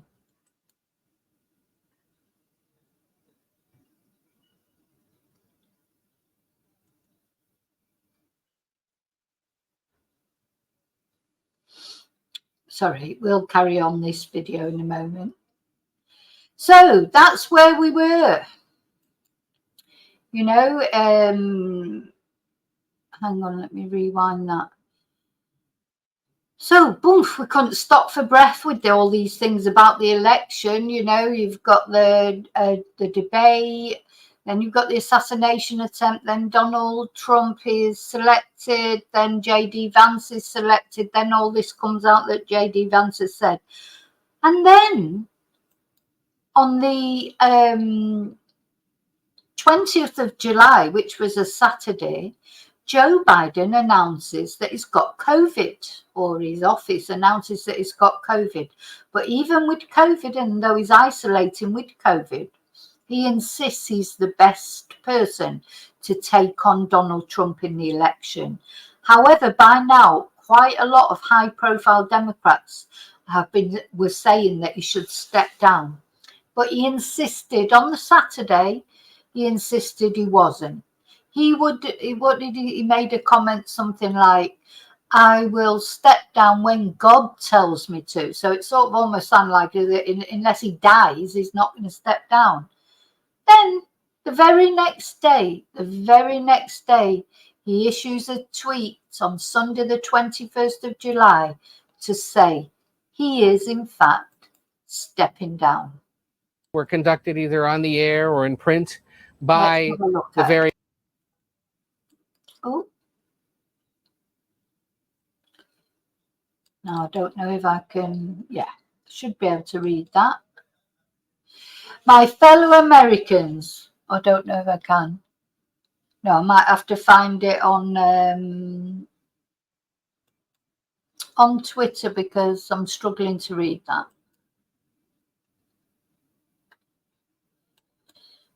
So, yeah, I mean, were you surprised? I mean, it sort of was a surprise, and it wasn't a surprise because, you know, to me, I think it should have come a lot sooner than that. But I wonder what changed his mind overnight.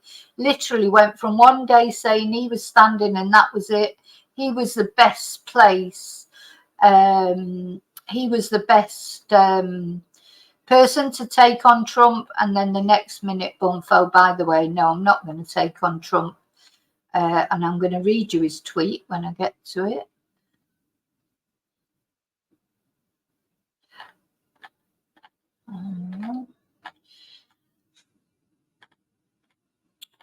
Oh, sorry.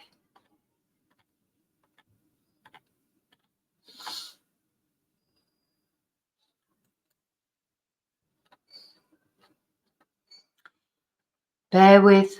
There it is, I think.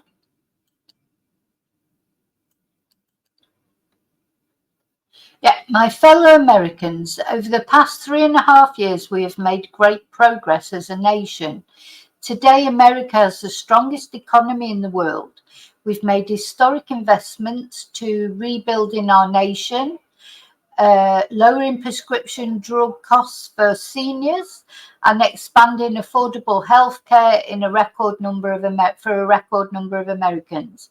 We provided critically needed care to 1 million veterans exposed to toxic substances. Passed of the first gang safety law in 30 years, appointed the first African American woman to the Supreme Court, and passed the most significant climate legislation in the history of the world. America has never been better positioned to lead than we are today. I know none of this could have been done without you, the American people. Together we overcame a once-in-a-century pandemic and the worst economic crisis since the Great Depression. We've protected and preserved our democracy, and we've revitalized and strengthened our alliances around the world.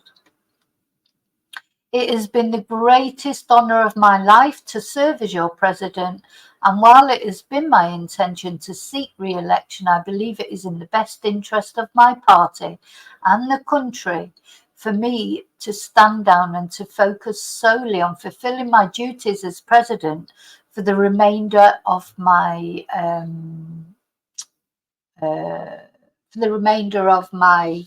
what the hell does that say? Term. I will speak to the nation later this week in more detail about my decision. For now, let me express my deepest gratitude to all those who have worked so hard to see me re-elected. I want to thank Vice President Kamala Harris for being an extraordinary partner in all this work, and let me express my heartfelt appreciation to the American people for the faith and trust you have placed in me. I believe today what I always have, that there is nothing America can't do when we do it together. We just have to remember we are the United States of America. Now, he then threw himself behind Kamala Harris, you know, that Kamala Harris should now stand as candidate to be president. And lots of other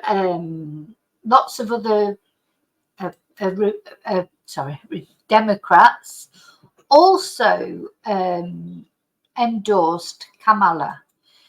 Now, unfortunately, Donald Trump, after Joe Biden had been so gracious about the assassination attempt, Donald Trump was not gracious at all about Joe stepping down. You know, you'd think he would be. He wasn't. Crooked, he said, crooked Joe Biden. Let me just make sure I've got this. Yeah. Oh, sorry, I need to pause that.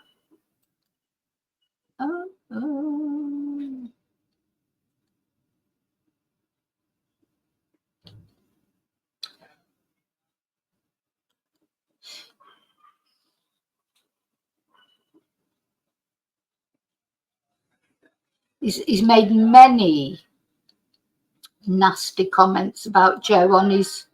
If you want a bit of entertainment, go on Truth Social and have a look at the comments Donald Trump makes. I mean, crackers. Anyway, this was his announcement.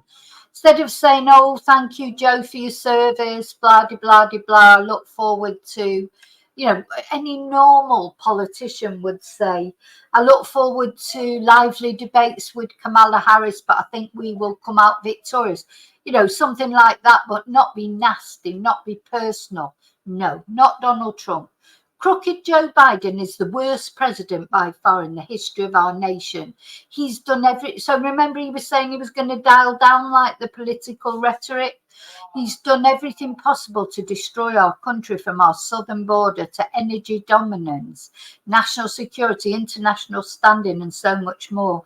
He was annihilated in an earth-shattering debate.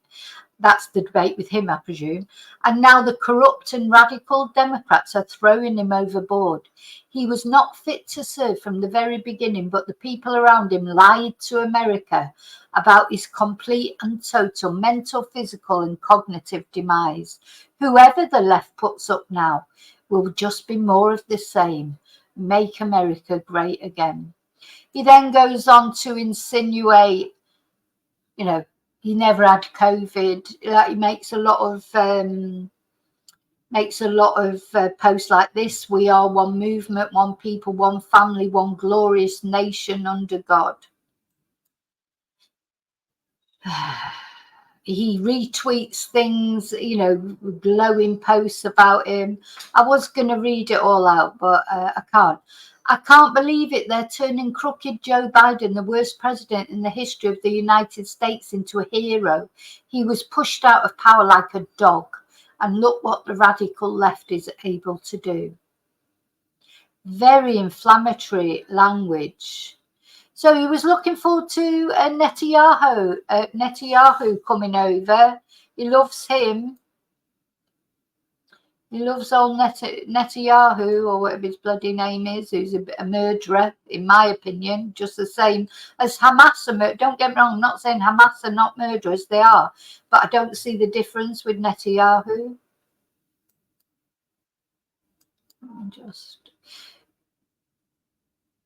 Now this is, I don't know whether to play this or not. It's just this video is going to get quite long. This is a doctor that he got on talking about the assassination attempt. Anyway, I'm not going to have decided. It's a total propaganda video, but you can go on Truth Social. Now, so I think the answer to why Joe Biden pulled out was all the donations were going down. Even high-profile Democrats were saying they weren't going to vote they couldn't vote for Joe Biden because he needed to step down. And Trump was well ahead in the polls. Now, since there's been a change now, Donald Trump, he won't be so happy now because this tweet that he put up of this poll, and this is Donald Trump has put this up. Donald Trump 49%, Kamala Harris 46%. It has narrowed so much from what it was. So he'll be panicking now because his first line of attack is he refers to Kamala Harris as lying Kamala. He used to refer to Joe as crooked Joe Biden. Kamala Harris now is lying Kamala Harris. And again, whatever you think of Kamala Harris, she's got something to say about him. So you can research, that I was going to play some videos about Kamala, etc., but it's just going to go on too long. It's already a long video. This guy's talking about her radical positions. Trump refers to her as a lunatic lefty. I wouldn't go that far. She is left wing. But I don't think I would go, I wouldn't go as far as say she's a lunatic lefty. Now, then this one, bit better for Trump. We've got Trump on 50% and Harris on 43%. Now, I think these were before the cat lady comments. So it'd be interesting. Actually, I might have a look in a minute, see if there's a new one up there. Natalie Brand reports from D.C. My fellow Americans. In his Oval Office address, President Biden says. So Joe Biden made his Oval Office address, to say why he'd stepped down. And, he did come over so very, very old and frail. And I had sort of recorded the whole of it, but I can't bring myself to watch it all because I find it quite sad because this guy, he's obviously it's just he's getting old. Nobody can help getting old. It's not you can't, what's the word? It's not a blight on you to get, everybody gets old if you're lucky, of course. Some people don't get old. You wouldn't want to change places with them, would you? But everybody gets old. It's not a bloody, it's something that will happen to everybody. So I watched these little bits on this news thing, but I'm not going to play the whole thing. It's time to pass the torch, saying Vice President Kamala Harris is the clear choice to take the job. She's experienced, she's tough, she's capable. The president spoke for just 11 minutes, but called on Americans to preserve democracy. He said he reveres his job, but loves his nation more. There is a time and a place for long years of experience in public life. There's also a time and a place for new voices, fresh voices. Yeah. Exactly. I mean, he can be there in the background, he can be advising, he can be helping, but the thing is, to be president, it's a physical toll that it takes on you, all the traveling, all the talking, you never get, it's not a 9 to 5 job, is it? It's not, a lot of older people do go back to work now, don't they, in the Tesco or whatever.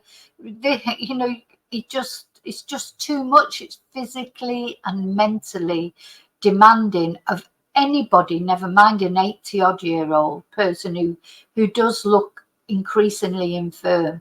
But that's it. Should be thank you for your service. And Donald Trump should have had the grace that will alienate him in the swing states, because anyone who's undecided normally is someone who doesn't like extremes, isn't it? So these centrist people that can't decide whether to go Democrat or go Republic, they're not going to like extreme comments like Donald Trump's been doing. They probably respect any normal person, any right-thinking person would respect someone who's spent all those years in service to their country, regardless of whether you agree with their politics or not. You've got to have respect for people's work ethic, for their intentions, even if they don't manage them. But Donald Trump couldn't even give a graceful statement. So like for someone like me, so if I was in America now, if I lived in America, I would be one of those undecided people, because as much as my politics probably lean towards the Democrats, I haven't liked the war thing with Joe Biden. Haven't liked that at all. I don't think there's been any attempt at negotiations. Joe Biden's in a position where he could negotiate between Russia and Ukraine, because to me all that matters is that children aren't getting killed every day, or ordinary people. It's the ordinary people that suffer in the war. He's not suffering. Putin's not suffering. Zelensky's not suffering. Zelensky's jetting around the world like a bloody acclaimed hero, getting money left, right and centre. He's not suffering, but he's digging in his toes and saying, oh no, where's the negotiations? No, wars don't end unless there's negotiations. So what is that war just going to carry on until Russia obliterates Ukraine, or Ukraine obliterates Russia, or whatever? No. So that's what I don't like about Joe Biden. That's what I've not enjoyed about Joe Biden. Also, him not being strict enough about Palestine and the two-state solution and the ceasefire and all that. So if I was, there'd be part of me but thinking, oh, well, at least under Trump, because you've only got a choice of two at the end of the day, so you've got to choose one or the other. I'd be sort of thinking, well, at least under Trump, maybe these children would stop being killed and maybe there would be peace. But then when he came out and said all those like crooked Joe Biden and blah, blah, blah, blah, me as a person, I probably would be a swing voter. That would put me off him. So I do think that if Trump now started being a little bit more not so inflammatory, he could win over. I mean, I don't know now because Kamala is I don't know what her views on all the war things and that are. I think she's quite strict against Netanyahu, isn't she? But whether she'll carry on just giving loads of money to the Ukraine or not, I don't know. I don't know loads about Kamala, but I wasn't keen on her in the beginning, and then I did see her. She went over to Ukraine, and they, one of these times that America had sent loads of weapons or billions of dollars or whatever, and in the Ukraine they were saying that they wanted to use these weapons to actually attack Russia, and she was really firm, and I remember it stuck in my head. Because those things do, obviously things that you feel strongly about, like war, which I do, which I just want to see the end of the war. She turned around and said categorically, no. Ukraine had been saying they were going to use them, or somebody was saying that they were going to do something, and she just stood there. No, that's not happening. And she was very firm, and I remember thinking, well, at least she's not looking for an escalation of this war, but only time will tell. Younger voices. And that time and place is now. He also outlined goals for his final 6 months in office. They'll continue to lower costs for hardworking families, grow our economy. I'll keep defending our personal freedoms and our civil rights, from the right to vote to the right to choose. Vice President Harris watched the speech from the campaign trail. Today, she's speaking at a teachers' convention in Houston. We have a new victim to defeat, Lion Kamala Harris. In his first campaign rally since President we have a new victim to defeat, lying Kamala Harris. Biden stepped aside, former President Trump went after his likely opponent's record. Lion Kamala Harris has been the ultra-liberal driving force behind every single Biden catastrophe. She is a radical left lunatic who will destroy our country. A radical left lunatic. As Trump steps up his attacks of Harris and her record in California, the vice president Thursday released her first campaign video called "We Choose Freedom." Natalie Brand, CBS News, Washington. So I'm just going to fast forward a bit now. Hang on. Because I did record. Fellow Americans, we won't I'm speaking to you tonight from behind the resolute desk in the Oval Office. In this sacred space, I'm surrounded by nothing. Well, as I say, it's quite sad actually, because he comes over. Life, liberty. He's definitely done the right thing, in my opinion. Lies in your hands. Let me know what you think. Fraudsters. So, Kamala Harris, now she has been endorsed by everybody. She's going to be the candidate. She's got a little extra surge thanks to J.D. Vance's comments about childless cat ladies. Anyway, this is what she had to say about Donald Trump. Let's have a look. The power is in your hands. The idea of America lies in your hands. Yeah, I can't listen to Joe. And remember who we are. We're the United States of America. Predators who abused women. I'm trying to get to the beginning of this fraud. To faith. And remember who we are. We're the United States of America. And there's simply nothing beyond our capacity when we do it together. So let's act together. Preserve our democracy.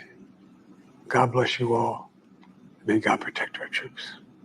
Thank you. He always says that, God protect our troops. Before I was elected vice president, before I was elected United States Senator, I was elected Attorney General of the state of California, and I was a courtroom prosecutor before then. And in those roles, I took on perpetrators of all kinds. Predators who abused women, fraudsters who ripped off consumers, cheaters who broke the rules for their own gain. So hear me when I say, I know Donald Trump's type. And I thought that was I can't. So now finally, the ones that were missing for endorsing her were the Obamas.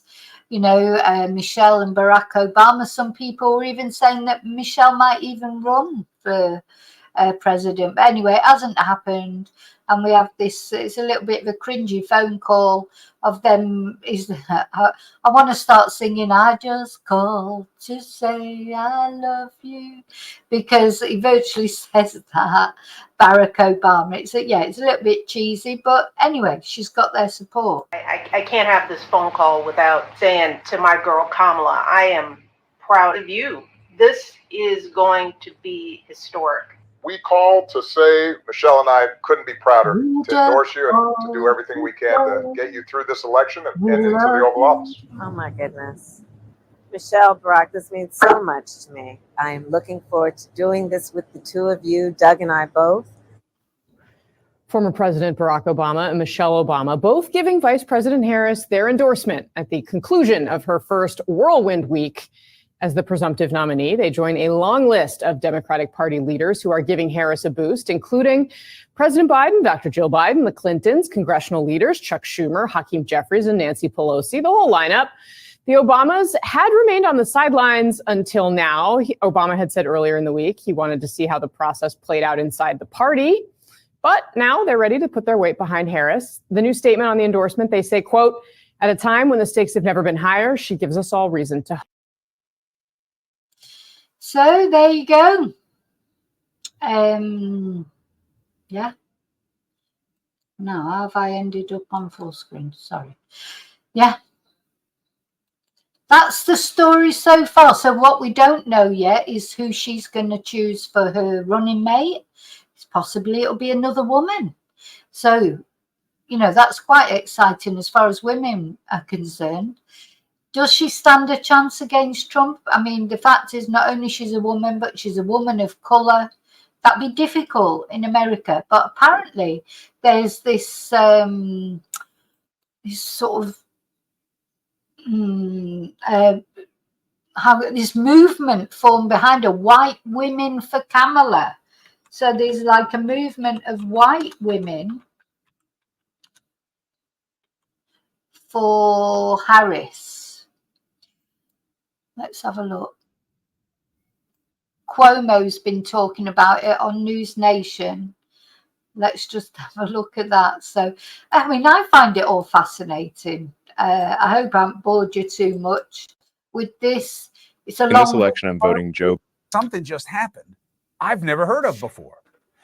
There was a Zoom call that had over 200,000 white women on it. We also saw the same kind of call with black women, right? Win with black women, Zoom for Harris. I'm telling you, if these moments get momentum and become a movement, this could be what this election is about. Mallory, did I get it right? And what was the vibe, and why this time? Why haven't we seen this before? You did get the vibe right. It was incredible. First of all, Zoom has never had a meeting larger than 100,000 people. This happened completely organically. Shannon Watts, who's the founder of Moms Demand Action, tweeted in response to the Win with Black Women call that you mentioned that white women should do this. It's on us now. Something just happened I've never heard of before. So there was a something to watch, isn't it? You know, to see what's going to happen. So the stage is set. We're going to find out who she ends up choosing to be a running mate, and let me know what you think is going to happen. But we'll find out as time goes on. But of course, don't forget the actual election itself is not till, I think, November. So, okay. So thanks for watching. Yeah. Let me know any comments. Don't forget to like, please, and please think about subscribing. If you've enjoyed my content, I don't only do politics videos. In fact, this is like, most of the videos I do are true crime or missing people. But I think this is just so interesting. I hope you agree. But thank you for being here with me anyway. And yeah, I'll see you really soon in the next video. And until then, may your God always go with you.